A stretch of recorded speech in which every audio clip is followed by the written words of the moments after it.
talumpati na manggagaling po kay Tricia May P. Angkiko mula po sa unang sesyon.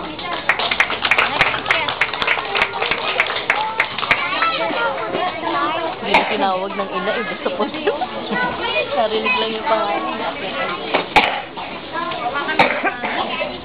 Magandang umaga po sa inyong lahat.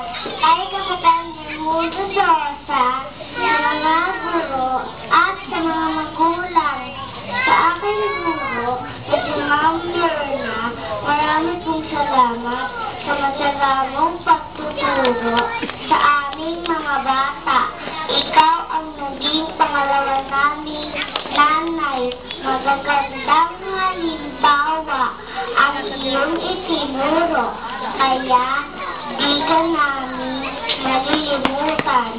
Salamat din po kay Mama at Papa sa pag-aalaga at suporta sa aking kamag-aral.